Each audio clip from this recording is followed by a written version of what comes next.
Hi, my name's Tefi, and I'm the host of this show where I have friends, new and old, come over and answer questions that I cut up and put into a bowl. Today we have Julia. And this is my Superbowl.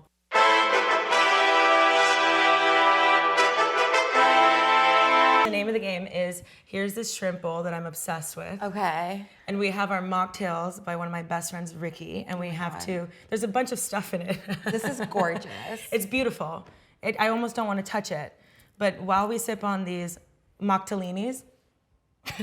Does this, oh wow. It's Okay. What can't, It's amazing. what a time to be alive. I've never seen anything like that. But we have all these questions. Okay. They're all about your new masterpiece, Down the Drain. Okay, do I go? Yeah, you can go, and we can talk about it. I guess you're like technically asking me, but I have ADHD, so it's like. Me too. Please, yeah. I'm a mess. Okay. Do you want to read it, or do I have to read it? Because I don't have a book. Okay, yeah. Here. Yet. I want to have a book called Almost Pretty, how women their whole lives are like almost pretty if they bought They're this. always like striving for the next thing. Like, once I get this, I'll be pretty. Once I get that, I'll be pretty. Yeah. But it's like an unfillable Void. hole, in our soul. Yeah, but I That's shake my why you ankle. just have to like give up. You have to give up, and you have to like up. absolutely like fuck the male gaze. Fuck the male gaze. Exactly. Unless one of you wants to kiss. Oh, okay. Okay. So your book is written in present tense, making the story feel immediate and immersive. How and why did you choose to write it this way? It was actually the only way I could do it. Like, I tried to do it like past tense, like looking back, and it was so difficult. And then I like scrapped everything, started from scratch again, and I had to like mentally transport myself back in time and relive it all like as it was unfolding. And that actually helped really like remember little details like the smells or the sounds or what the clothing was like and all the little things. I just like closed my eyes and like went back there and relived it. What do you think? So sometimes I'll be walking down the street and I'll be like, I smell my house, like randomly, my house in Miami. What do you think your house smelled like? Like when you are typing from the bathroom with the hairdryer on. Yeah. Like what does that smell like for you? Boys. Yeah, I grew up with my dad and my brother, and it was stanky. Like musky. Yeah. You know what I hate though? I hate when you meet like a nice guy, like your Italian boyfriend.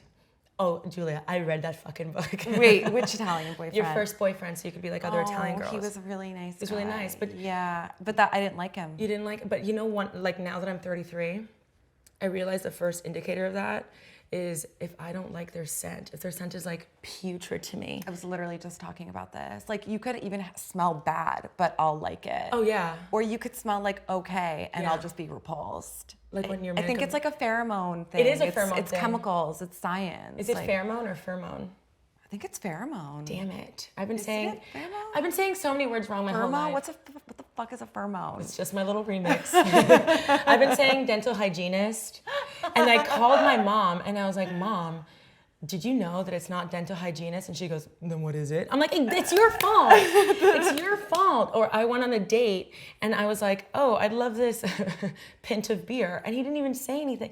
Not pint of beer. I come from a place where we speak Spanish. Yeah, I was gonna say it's it's fine. Like I went to Edinburgh, and I landed in Scotland, and I was like, oh, it's my first time in Edinburgh, and they looked at me like I was in a red coat, like I was a that British. One's hard though, because it's like Edinburgh or Edinburgh or like, but then it's really Edinburgh. I have to literally think like Ed is a bro, Edinburgh. You know what I mean? Ed is a bro. But when it comes to, but you don't want to date ever again. Not really, no. We were talking about this, like you've lived like 10 lives. Yeah, I'm like so tired. The only time I'm like, I have to date again is when I start to like get into financial insecurity. Okay. Then I'm like, I need to find a rich boyfriend. Oh, no, you're like, I'm just a girl. Yeah, exactly. I'll like revert back there, and then I have to like, kind of talk myself down and like let go of the irrational fear and just like have faith in the process, and that I'll be okay. If I do the right thing and if I'm a good person, I'll be okay. Yeah. You know what I mean? Yeah. I said that to my mom, and she was like, yeah, but you have the internet now. And I'm like, why can't we be positive for 3 minutes? But yesterday, there was this guy that I had like a fling with or whatever. And he texted me after months of no communication. And he called me an amazing woman. I'm like, I'm literally a teenager. What the fuck are you talking about? Do you remember the first time somebody called you ma'am? Yeah, I don't know if I remember the first time, but it happens occasionally. It was on the train for me. You got a ma'am? This little boy that was going to school. You know those kids that go to school, and he looked at me. But little kids think like everyone's 100. Yeah, you know? I think it was like 12. Excuse me, ma'am, and I said, who? I'm a miss. I'm a senorita. Speaking of senorita, do you like Justin Timberlake? How do you feel about Justin Timberlake? He's an Aquarius. Is he really? It's sad. I always say stay away from Aquarius men. I had an Aquarius boyfriend and he was like demonic. I had a fiance. An Aquarius fiance? What are you? Cancer. Oh, no, yeah. it's a prison that locks from the inside. It's okay. I'm Cancer rising, so I like totally, and I feel like a Cancer a lot of the time. This year for Cancer risings was a lot about moving around. I definitely moved around a lot. I hated it. Yeah. Do you like to be in the same? No, but you had a different apartment every year. Yeah, I did. I was talking to people about it, and I was like, I would die. The idea of moving furniture. Well, my lease wouldn't get renewed. I was just a horrible tenant. Wait, the story that you said yesterday, I think everybody should know about how you had an ex-boyfriend who was pounding his door with his head, and the police came, and he pulled out a piece of mail. And he said, I live here. And they said, well, we can't do anything. Yeah. It was crazy. Like, girls, watch out, because that shit can happen.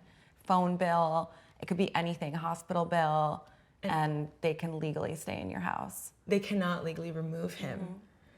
Yeah, I would have to I'd call my Colombian Scorpio mother and he would be removed. But in that moment, I'm gonna ask you another. I usually try to get through like 4 or 5, but I'm obsessed with every question that we wrote, so I'm gonna try to do all of them. Okay. Oh, this is my favorite. What's one schoolyard fight you remember vividly? Because I've never been in a physical altercation. Really? Look at my nails. Okay, I have one. Okay. That was like school vibes. Mm-hmm. So this girl like hooked up with my friend's man, and so we jumped her in the park. What is jumping like? Like we all like came for her. Mm-hmm. We didn't like tackle her or anything, but like I probably was like the only one that like really got like a hit really went for it. Yeah. And then because I was scrappy, and there was a dead pigeon on the floor. So while she was on the floor, I like took like a plastic bag and picked it up and threw the dead pigeon on her. And what did she say? She freaked out. She got up really fast. The dead pigeon. Where was this? In Carlshires Park. Where's that?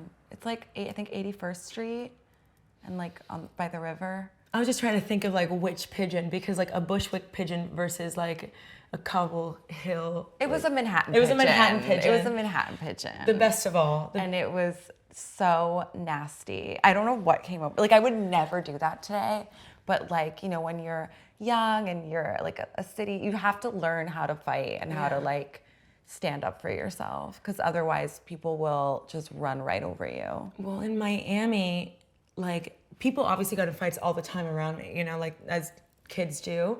But I remember my mom like sat me down and she was like, if you ever get into a fight, I don't care if they punch you first, I'll be so ashamed of you. And I was like, what if they hit me first? And I was like, so she was saying you can't defend yourself. No, you can't. You just have to take it. But she comes from a place like Medellin in the 80s. No, thank you. I was like, I need to. Nobody. No. It was like only one time these girls tried to jump me, but my grandmother was in the pickup line. Wait, where did they tell me this story? I need to know. It was outside, and they were like, basically. They came to your house, and they were like, no, it was outside school. Oh, outside school. Okay. Outside school. If they came to my house, I would be sobbing, crying. I would shave my head and eat the hair. I don't know what the fuck I would do. But basically, like, these girls were like harassing me constantly, and I found out my boyfriend of like many, many years was telling them that he loved them, but I wouldn't let him go. And when you're 16, you believe that shit. Mm-hmm. So these girls thought that I was getting in the way of like their true love, which is so crazy. So wait, he was telling multiple girls that he loved them, and then they teamed up. Mm-hmm. That makes no sense. It doesn't make sense, and I'm just a teenager. But oh my God. So I remember like telling my mom like, this is trauma. It is trauma. Like, how do you recover from this?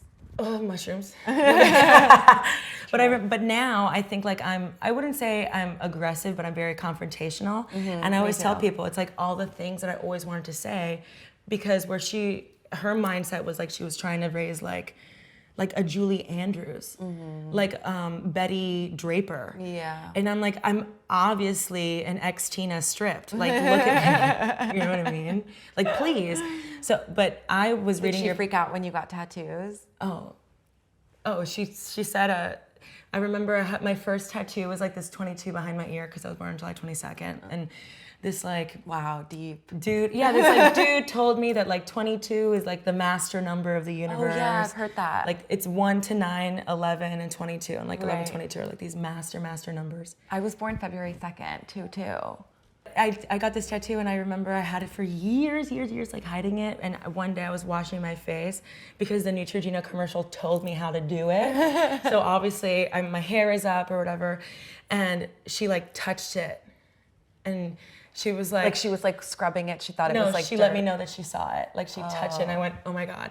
And she said, she lied on the bed and she put like an ice pack over her eyes. And then I was like, Mom, do you want to eat? She's like, I don't have an appetite. Oh. But then now my brother has like a bunch of like tattoos, like anime tattoos or whatever. So I'm like, I could literally get like bunnies fucking and it'd be fine now. I know, but it's like, it's always so different with the girls I'm for the some first girl. reason. Yeah, like it's so unfair. But he's the youngest sibling, grandchild, and cousin.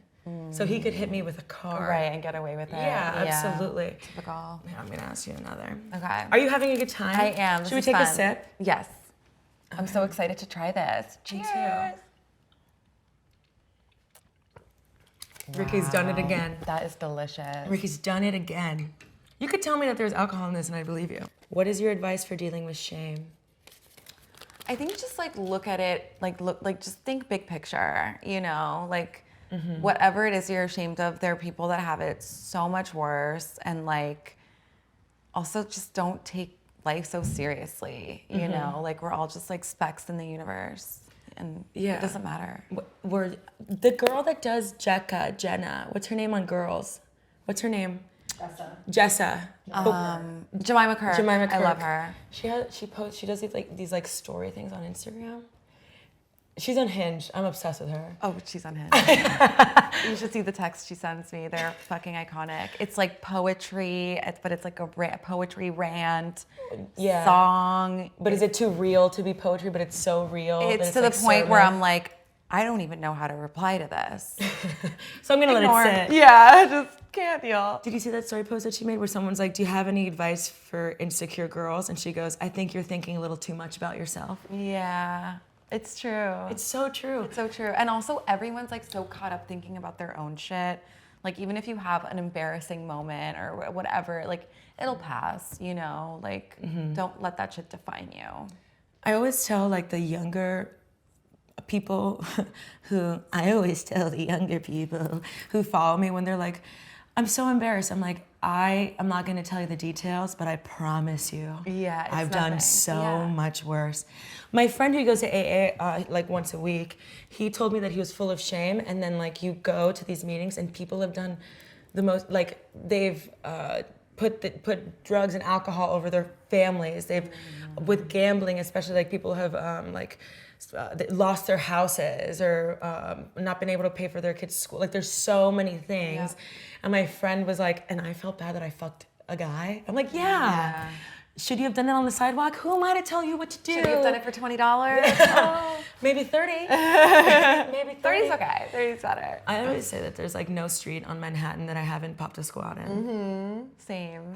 Especially when I was pregnant. I was literally peeing everywhere. Broad daylight, Canal Street, in between cars. Like, it was so bad. Pregnancy's crazy. Probably, but it's also New York. Yeah, I don't give a shit. Like if you were doing it in West Palm Beach, they'd call the cops. I'd hold a blanket. Right. You know what I mean? Yeah. Okay.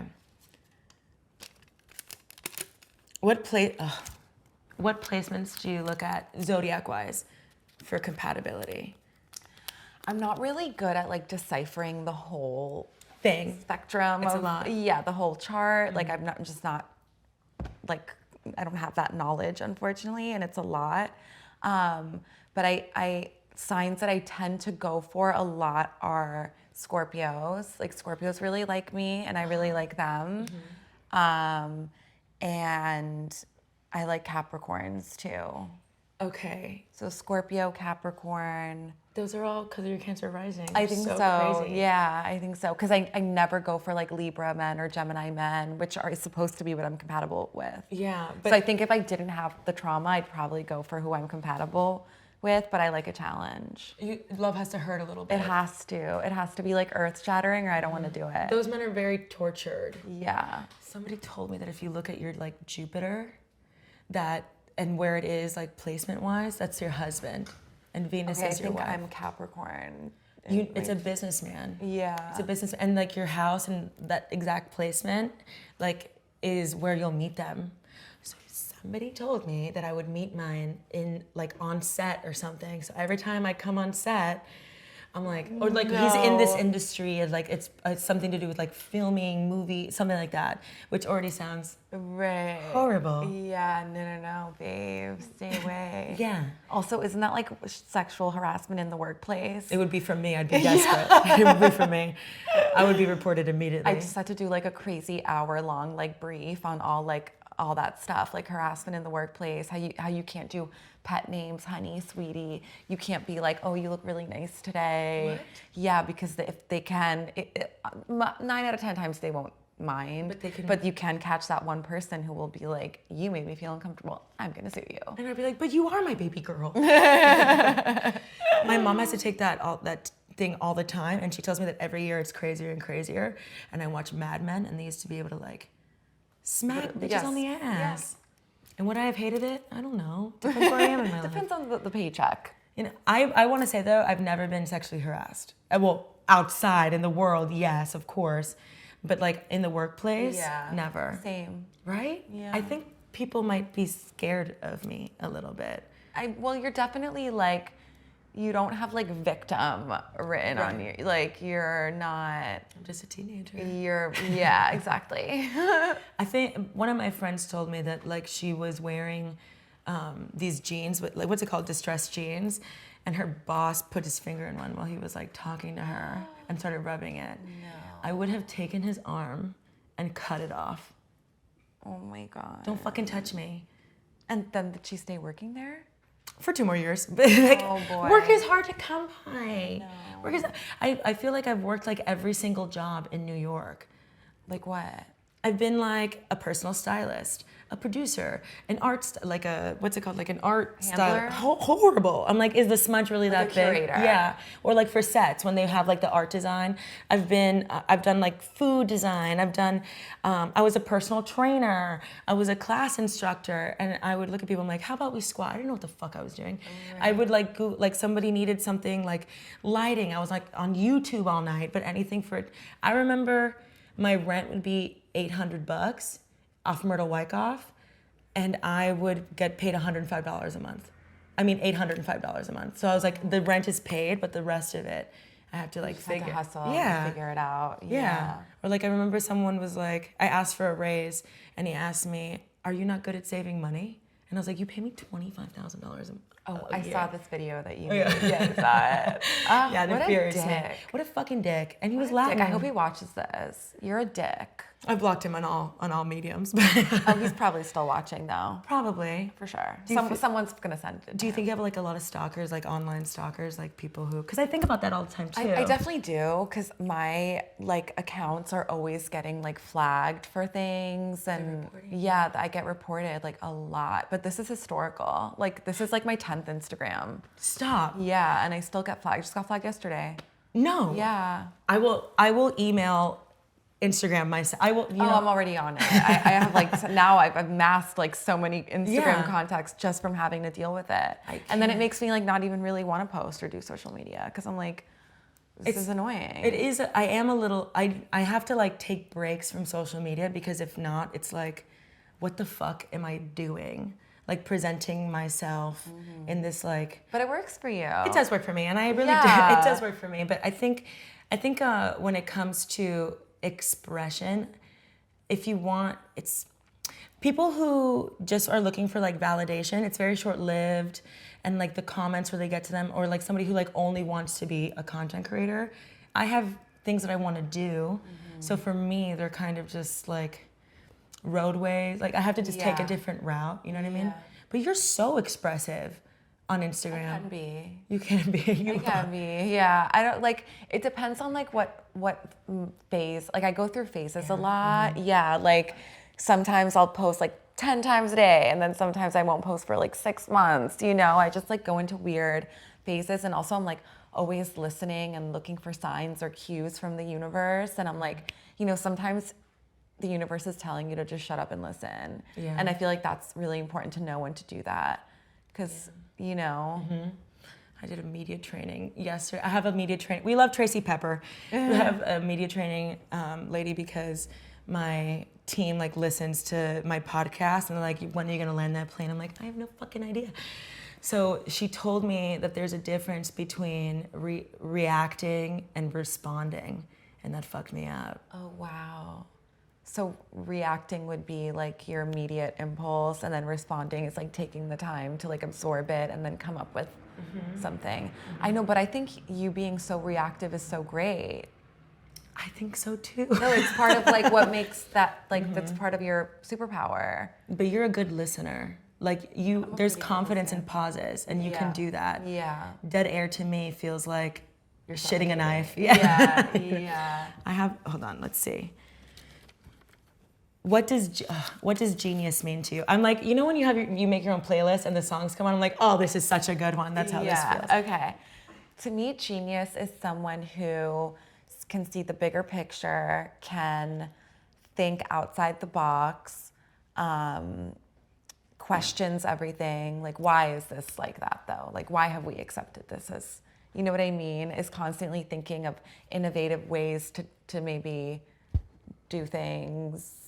Yeah. Well, Aquarians, they say, are like the people who keep society moving forward. Yeah. And they're all about like, as a people, what can we do to move our thinking and our way of life forward? Yeah. And a lot of times they are called like people who don't like maybe respect boundaries, but really they're trying to expand. You know what I mean? Definitely. I'm learning about boundaries. I'm right like now. that. I know. Do you have a problem with boundaries? I don't have any. Really? Well, I think for me, a lot of my life, I was like, no matter who fucks me over or who like breaks my heart, I don't want to change the way I love people. Right. And then through extensive therapy, we love you, Dr. Phoebe Shepherd, but extensive therapy, I've learned that changing the way I love people, like I don't have to change the way I love people, but I do have to acknowledge when I am responding to an anxious attachment. You know what I mean? Mm-hmm. Have you seen that meme that's like, I never recognize love bombing because I feel like that's an appropriate way to love me? That's me to a T. You know? Like, oh, finally someone sees it. Like when they're like, you're such a queen, I'm like, you get it. Yeah. Like, you get it. Yeah. So when it comes to boundaries, even like there's this book called The Love Addict. My therapist was like, you should listen to this. It's by Pia. I always say Pia Farrow because I'm thinking of Mia Farrow. Yeah, and I probably all the people I've told can't find the fucking book. But it's called The Love Addict, and my therapist was like, you should look up love addiction. And I was like, I'm not addicted to love.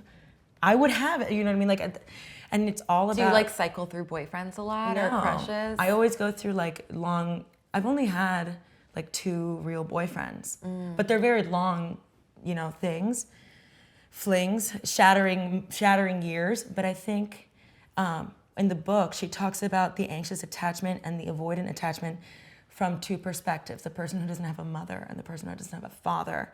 And I remember I was cleaning and like I dropped the Windex bottle or something because of something she said, where needy people always seek out the loners or people who isolate themselves, or people so that you continue to seek out validation from people who seldom give it. Mm-hmm.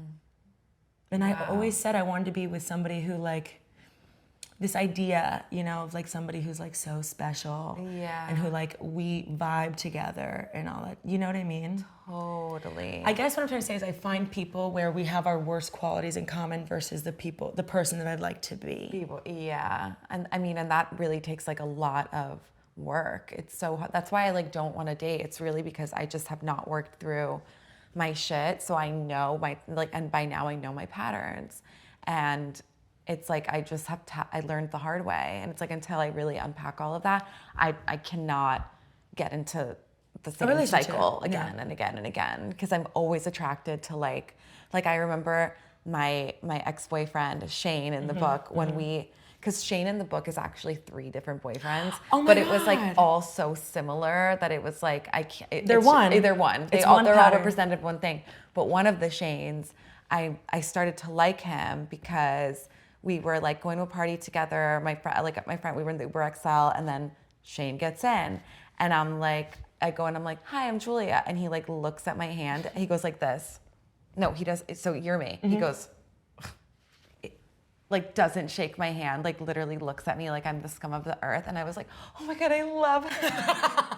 And I was so obsessed with him, and he like absolutely fucking hated me. But I just like, I needed his validation because he was the only one that didn't give it to me, you know, whereas men were usually like, would just fawn all over me back then. I mean, even today. No, not so much today, but back then I could have had any guy I wanted for sure. No, my following is like 90% women, like 10% men, and the men are definitely gay. It used to be 90% men and 10% women, and I remember when that Instagram had that feature that you could see. Yeah. That was like soul crushing. I was like, I'm doing something wrong. I'm a pick me. Yeah. I'm a pick me. We have to, I tell people this all the time online because they're like, oh, you're so something positive. And I'm like, because I know what it's like to be on that side. Like the reason you don't care about the male gaze anymore is because you know what it's like to clock in full time. Yeah. And you still get fucked over. Yeah.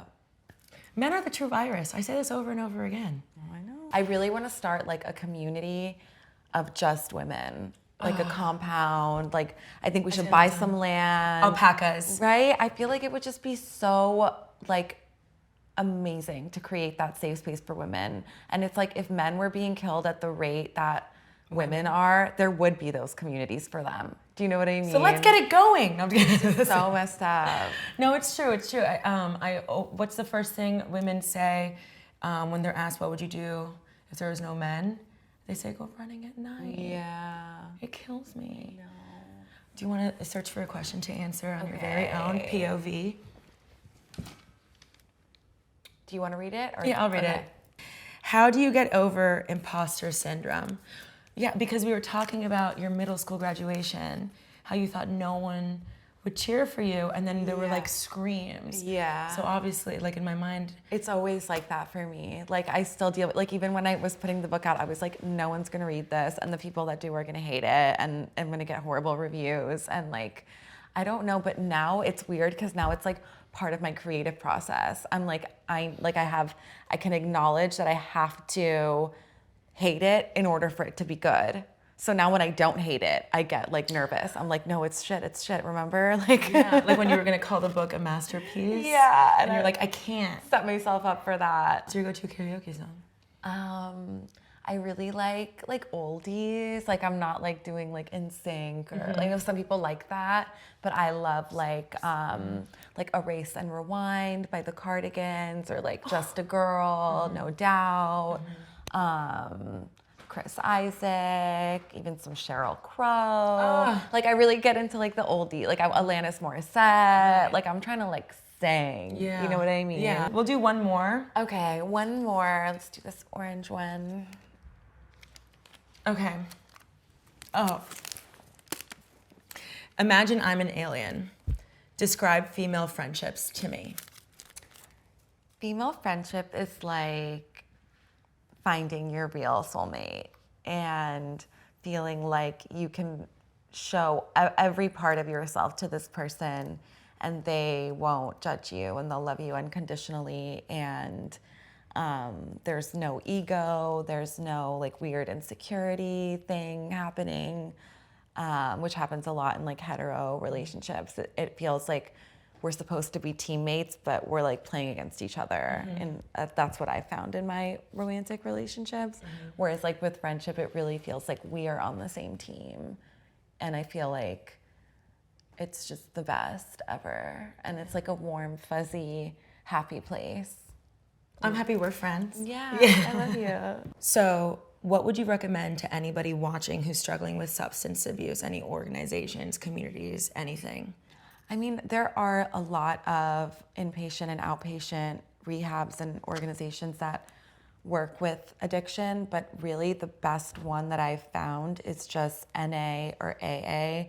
And what's so special about these places is that there's no one up at the top like making money off of anybody. It's like self-sustained, and it's like by the people, for the people, and everyone's contributing. You know, one person is the treasury person and handles the money and paying the bills, and one person does the cleanup, and one person, you know what I mean? It's like we're all like, I could go in tomorrow and start, and you know what I mean? Open arms. That's what I'm saying. So it's like, those are just the best because it really just is about recovery and about community. Like, you cannot get sober alone. Like, so many addicts go to meetings and like don't raise their hand.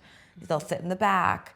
They won't fellowship after the meetings. And like, those people 9 out of 10 times end up relapsing because it's about the community. So you have to just raise your hand, talk about how you're feeling, even if it feels icky and you're not used to it. Like, you will feel 1,000 pounds lighter once you do. And I would not be here if it wasn't for NA and AA. I love that. Shame breeds in the dark. You got to be brave, baby. Exactly. This cocktail is officially Uncut jams. I love that so much. Because there are jams in here. 2 jams. Cloudberry jams. Cloudberry jam and Blackberry jam. It's delicious. Uncut jam. Where can people find you? You can find me online. Should I, my social? Yeah. Julia Fox across all platforms. And on the streets, walking Fiona. And on the streets, at the park, specifically at the playground, and walking my dog. The 200-pound. The 200-pound St. Bernard. And is there anything you're promoting? Anything new? My book, Down the Drain, is now available in all bookstores and on Audible. It's on Audible. Audible, Kindle, all the things. And it's a New York Times bestseller. That's no regular schmegular shit, okay? And it's a New York Times bestseller.